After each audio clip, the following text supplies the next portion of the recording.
Morocco has been hit by a 7.2 magnitude earthquake, the deadliest in 120 years. The death toll has crossed the 2,800 mark.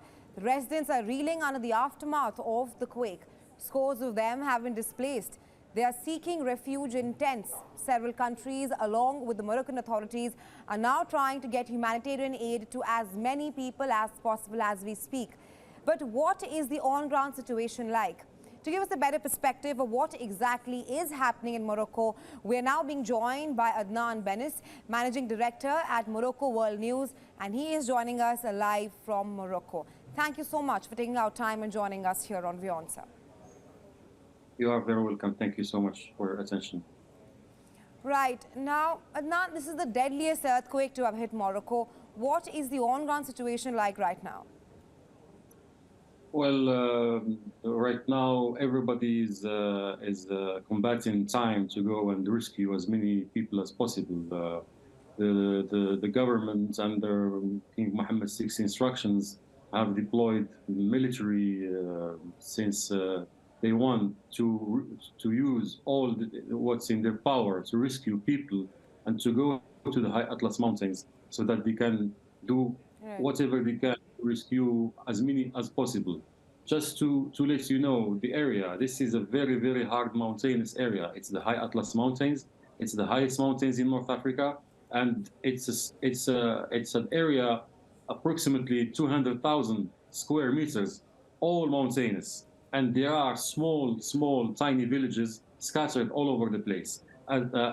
As further southwest as you go, it becomes remote as you go deep into the mountainous area, and there are few families here, few families in other mountains, few families between each other, 2, 3, 4 kilometers. And the smaller roads that they used to have are all destroyed. So this is how hard it is for any country, whichever this country is, to do it in the course of 2, 3 days. This is a massive earthquake.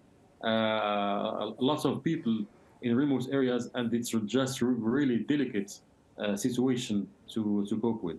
But Moroccan government is doing all it can to help people and to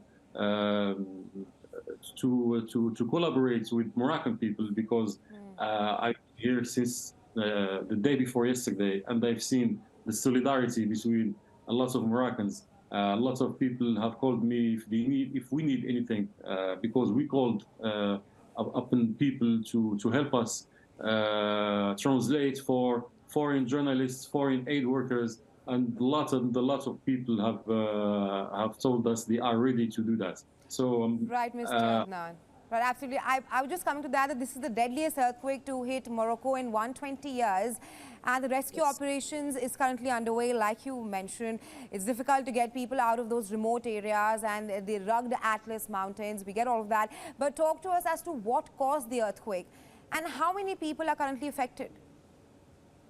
Well, it's an earthquake. We don't know what caused the earthquake, and I'm not a geologist, but Morocco is always receives earthquakes, but not as hard, not as big as this. But these earthquakes usually happen in the north of Morocco, towards the Mediterranean. In a town, in the surrounding town of Al Hoceima, yes, we have earthquakes once in a while, but those are mild ones, 3.5 earthquakes.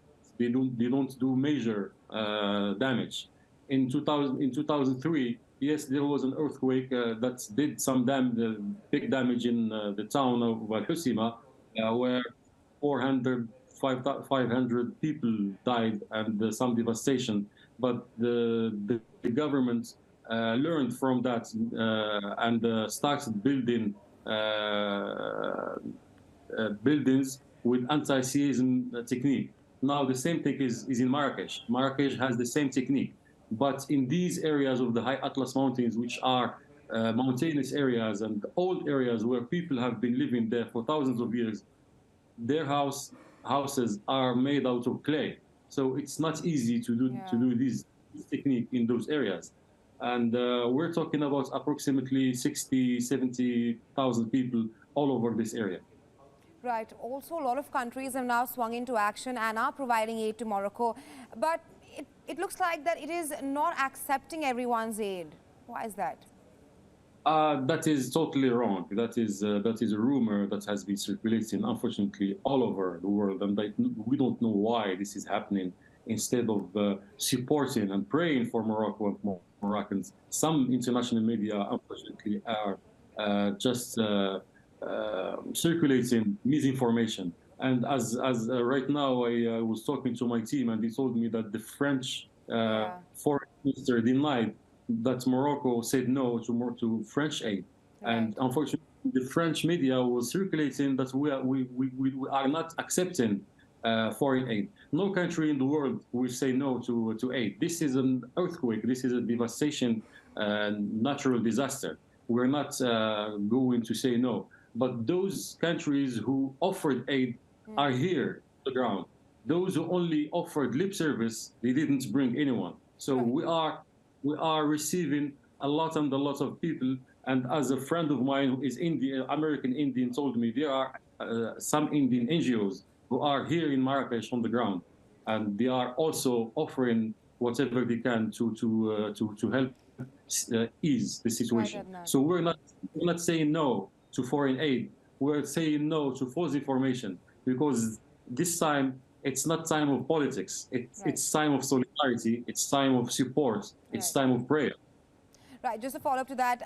So you mean to say that there has been no French aid that hasn't provided? The French foreign minister earlier came out with a statement saying that that they are ready to provide aid to Morocco if they accept it.